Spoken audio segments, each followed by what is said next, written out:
بسم اللہ الرحمن الرحیم۔ پارٹ 43 میں خوش آمدید۔ آج کے پارٹ میں آپ کو بتایا جائے گا کہ کیسے معراج کے سفر کے بعد نبی پاک صلی اللہ علیہ وسلم کو کامیابیاں ملنی شروع ہوئی۔ ویڈیو شروع کرنے سے پہلے ایک ریکویسٹ ہے کہ ویڈیو کو لائک ضرور کریے گا اور چینل کو سبسکرائب بھی، اور اپنی قیمتی رائے کمنٹ سیکشن میں ضرور دیجیے گا۔ حج کے دنوں میں مکہ میں دور دور سے لوگ حج کرنے آتے تھے۔ یہ حج اسلامی طریقے سے نہیں ہوتا تھا، بلکہ اس میں کفریہ اور شرکیہ باتیں شامل کر لی گئی تھیں۔ ان دنوں یہاں میلے بھی لگتے تھے۔ نبی کریم صلی اللہ علیہ وسلم اسلام کی دعوت دینے کے لیے ان میلوں میں بھی جاتے تھے۔ آپ صلی اللہ علیہ وسلم وہاں پہنچ کر لوگوں سے فرماتے تھے، کیا کوئی شخص اپنی قوم کی حمایت مجھے پیش کر سکتا ہے؟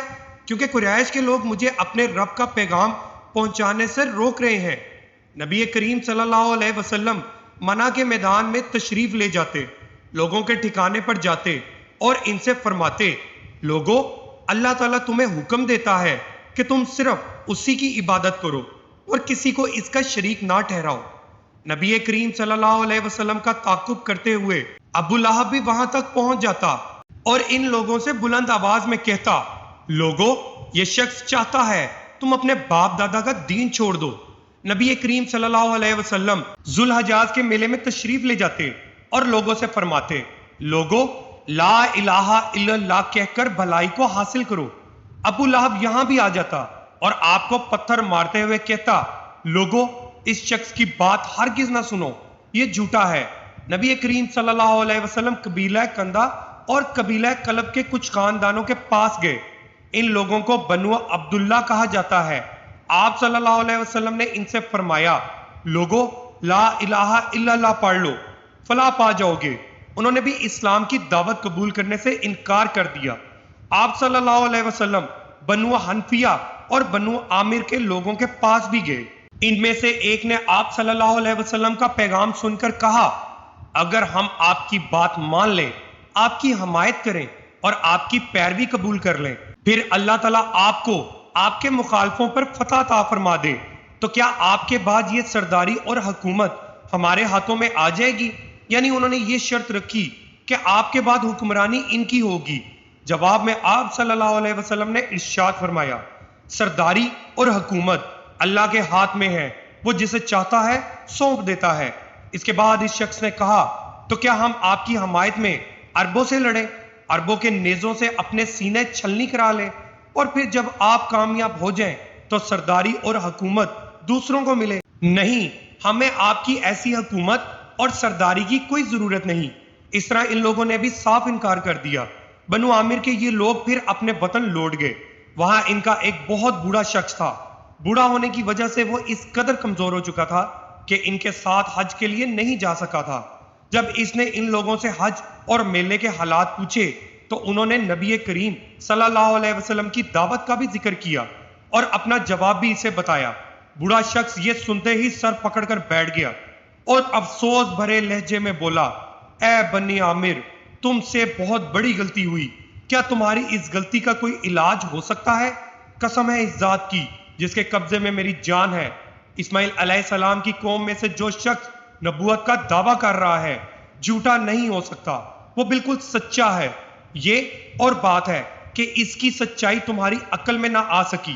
اسی طرح نبی کریم صلی اللہ علیہ وسلم نے بنو ابس، بنو سلیم، بنو غسان، بنو محارب، بنو فزارہ، بنو نذر، بنو مرہ اور بنو عذرا سمیت کئی قبیلوں سے بھی ملے۔ ان سب نے آپ صلی اللہ علیہ وسلم کو اور بھی برے جوابات دیے اور کہتے، آپ کا گھرانہ اور آپ کا خاندان آپ کو زیادہ چاہتا ہے، اسی لیے انہوں نے آپ کی پیروی نہیں کی۔ عرب قبیلوں میں سب سے زیادہ تکلیف یمامہ کے بنو حنفیہ سے پہنچی۔ مسلمہ کذاب بھی اسی بدبخت قوم کا تھا جس نے نبوت کا دعویٰ کیا تھا۔ اسی طرح بنو ثقیف کے قبیلے نے بھی آپ صلی اللہ علیہ وسلم کو بہت برا جواب دیا۔ ان تمام تر ناکامیوں کے بعد آخر کار اللہ تعالیٰ نے اپنے دین کو پھیلانے، اپنے نبی صلی اللہ علیہ وسلم کا اکرام کرنے اور اپنا وعدہ پورا کرنے کا ارادہ فرمایا۔ آپ صلی اللہ علیہ وسلم حج کے دنوں میں گھر سے نکلے۔ وہ رجب کا مہینہ تھا۔ عرب حج سے پہلے مختلف رسموں اور میلوں میں شریک ہونے کے لیے مکہ پہنچا کرتے تھے۔ چنانچہ اس سال بھی آپ صلی اللہ علیہ وسلم مختلف قبیلوں سے ملنے کے لیے نکلے تھے۔ آپ صلی اللہ علیہ وسلم عقبہ کے مقام پر پہنچے۔ عقبہ ایک گھاٹی کا نام ہے جس جگہ شیطانوں کو کنکریاں ماری جاتی ہیں۔ یہ گھاٹی ادا مقام پر ہے۔ مکہ سے منع کی طرف جائیں تو یہ مقام بائیں ہاتھ پر آتا ہے۔ اب اس جگہ ایک مسجد ہے، وہاں آپ صلی اللہ علیہ وسلم کی ملاقات مدینے کے قبیلے خزرج کی ایک جماعت سے ہوئی۔ اوس اور خزرج مدینہ منورہ کے مشہور قبیلے تھے۔ یہ اسلام سے پہلے ایک دوسرے کے جانی دشمن تھے۔ یہ بھی دوسرے عربوں کی طرح حج کیا کرتے تھے۔ یہ حضرات تعداد میں کل 6 تھے۔ ایک روایت کے مطابق ان کی تعداد 8 تھی۔ آپ صلی اللہ علیہ وسلم نے انہیں دیکھا تو ان کے قریب تشریف لے گئے۔ ان سے فرمایا، میں آپ سے کچھ کہنا چاہتا ہوں۔ وہ بولے، ضرور کہیں۔ فرمایا، بہتر ہوگا کہ ہم لوگ بیٹھ جائیں۔ پھر آپ صلی اللہ علیہ وسلم ان کے پاس بیٹھ گئے۔ ان لوگوں نے جب آپ کے چہرے کی طرف دیکھا تو وہاں سچائی ہی سچائی اور بھلائی ہی بھلائی نظر آئی۔ ایسے میں آپ صلی اللہ علیہ وسلم نے ارشاد فرمایا، میں آپ لوگوں کو اللہ کی طرف دعوت دیتا ہوں، میں اللہ کا رسول ہوں۔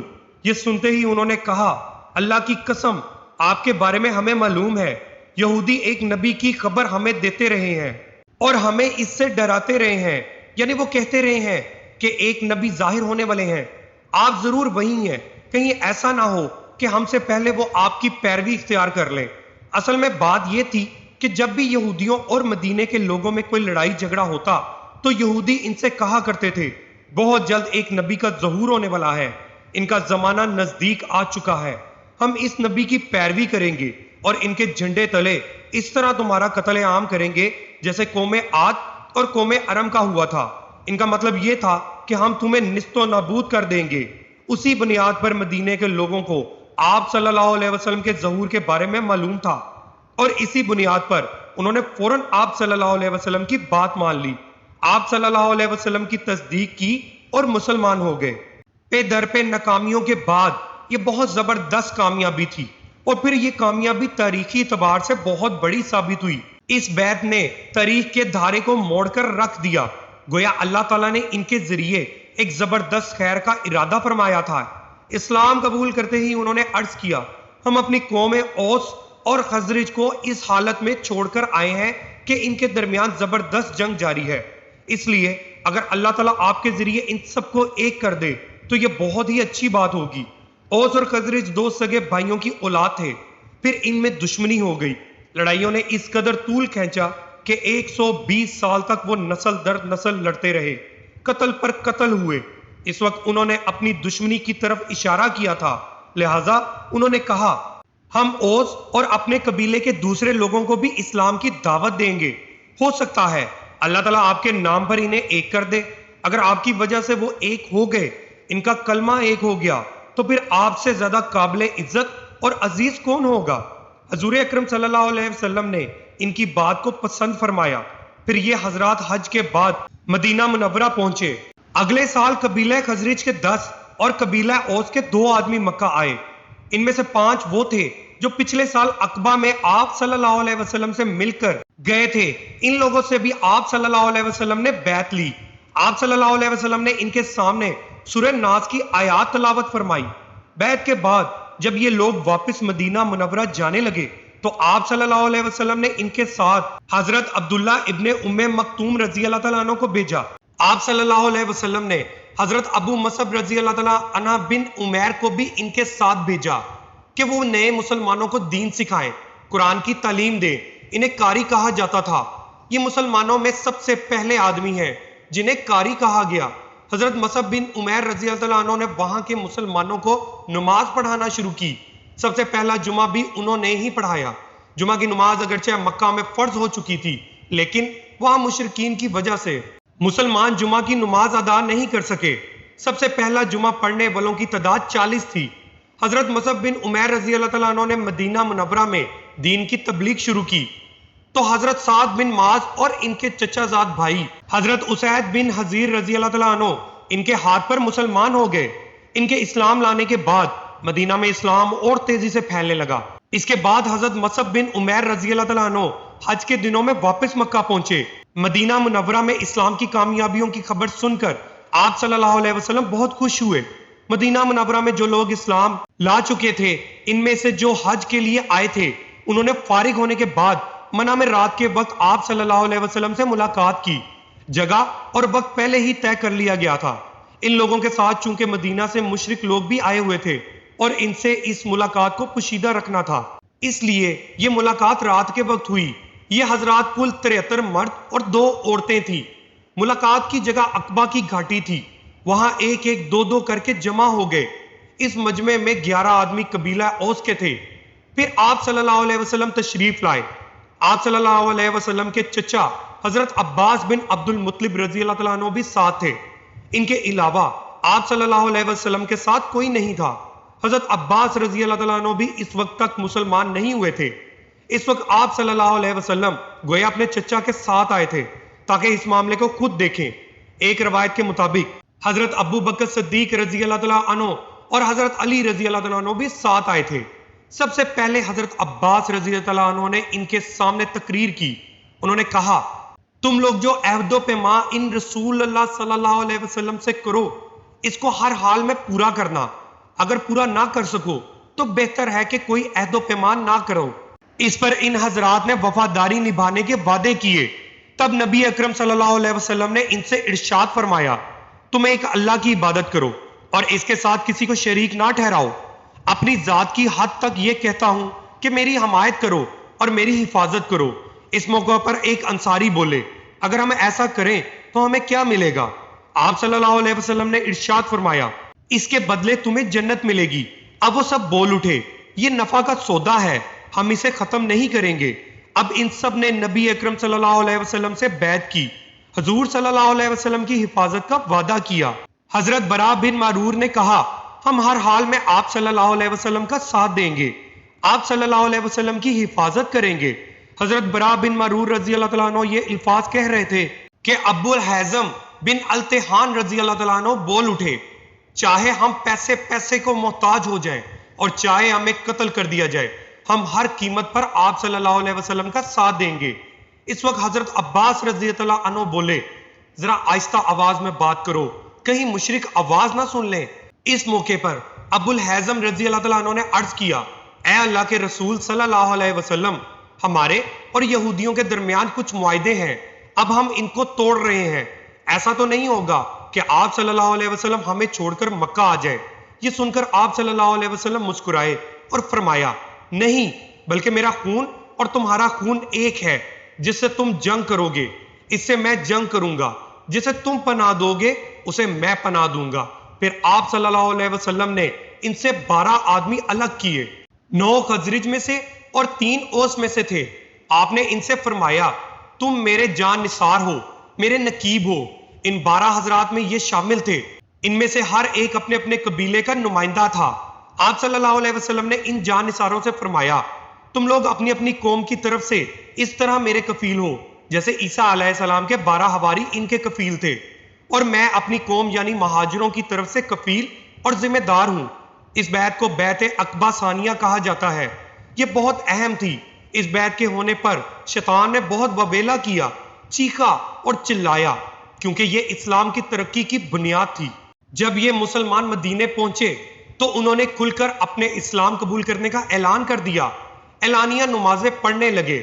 مدینہ منورہ میں حالات سازگار دیکھ کر نبی کریم صلی اللہ علیہ وسلم نے مسلمانوں کو مدینہ منورہ کی طرف ہجرت کرنے کا حکم دیا، کیونکہ قریش کو جب یہ پتا چلا کہ نبی اکرم صلی اللہ علیہ وسلم نے ایک جنگجو قوم کے ساتھ ناطہ جوڑ لیا ہے اور ان کے ہاں ٹھکانہ بنا لیا ہے، تو انہوں نے مسلمانوں کا مکہ میں جینا اور مشکل کر دیا۔ تکالیف دینے کا ایسا سلسلہ شروع کیا کہ اب تک ایسا نہیں کیا تھا۔ روز بروز صحابہ کی پریشانیوں اور مصیبتیں بڑھتی چلی گئیں۔ کچھ صحابہ کو دین سے پھیرنے کے لیے طرح طرح کے طریقے آزمائے گئے، طرح طرح کے عذاب دیے گئے۔ آخر صحابہ نے اپنی مصیبتوں کی فریاد آپ صلی اللہ علیہ وسلم سے کی اور مکہ سے ہجرت کر جانے کی اجازت مانگی۔ حضور اکرم صلی اللہ علیہ وسلم چند دن خاموش رہے۔ آخر ایک دن فرمایا، مجھے تمہاری ہجرت گاہ کی خبر دی گئی ہے، وہ جگہ یثرب ہے یعنی مدینہ، اور اس کے بعد حضور اکرم صلی اللہ علیہ وسلم نے انہیں ہجرت کرنے کی اجازت دے دی۔ اس اجازت کے بعد صحابہ کرام ایک ایک دو دو کر کے چھپ چھپا کر جانے لگے۔ مدینہ کی طرف روانہ ہونے سے پہلے نبی اکرم صلی اللہ علیہ وسلم نے اپنے صحابہ کے درمیان بھائی چارہ فرمایا، انہیں ایک دوسرے کا بھائی بنایا۔ مثلا حضرت ابو بکر رضی اللہ تعالیٰ عنہ اور حضرت عمر رضی اللہ تعالیٰ عنہ کے درمیان بھائی چارہ فرمایا۔ اسی طرح حضرت حمزہ رضی اللہ تعالیٰ عنہ کو حضرت زید بن حارث رضی اللہ تعالیٰ عنہ کا بھائی بنا دیا۔ حضرت عثمان رضی اللہ تعالیٰ عنہ کو حضرت عبد الرحمن بن عوف رضی اللہ تعالیٰ عنہ کا بھائی بنایا۔ اس طرح سب صحابہ کو ایک دوسرے کا بھائی بنا دیا۔ مسلمانوں میں سے جن صحابہ نے سب سے پہلے مدینہ کی طرف ہجرت کی وہ رسول اکرم صلی اللہ علیہ وسلم کے پھوپھی زاد بھائی حضرت ابو سلمہ عبداللہ بن عبداللہ مخزومی رضی اللہ تعالیٰ عنہ ہے۔ انہوں نے سب سے پہلے تنہا جانے کا ارادہ فرمایا۔ جب یہ حبشہ سے واپس مکہ آئے تھے تو انہیں سخت تکالیف پہنچائی گئی تھی۔ آخر انہوں نے واپس حبشہ جانے کا ارادہ کر لیا تھا، مگر انہیں مدینہ کے لوگوں کے مسلمان ہونے کا پتہ چلا تو یہ رک گئے اور ہجرت کی اجازت ملنے پر مدینہ روانہ ہوئے۔ مکہ سے روانہ ہوتے وقت یہ اپنے اونٹ پر سوار ہوئے اور اپنی بیوی ام سلمہ رضی اللہ تعالیٰ عنہ اور اپنے دودھ پیتے بچے کو بھی ساتھ سوار کر لیا۔ جب ان کے سسرال والوں کو پتہ چلا تو وہ انہیں روکنے کے لیے دوڑے اور راستے میں جا پکڑا۔ ان کا راستہ روک کر کھڑے ہو گئے۔ انشاءاللہ نیکسٹ پارٹ آپ کی خدمت میں کل پیش کریں گے۔ ویڈیو کو لائک ضرور کریے گا اور اپنی قیمتی رائے کمنٹ سیکشن میں ضرور دیجیے گا۔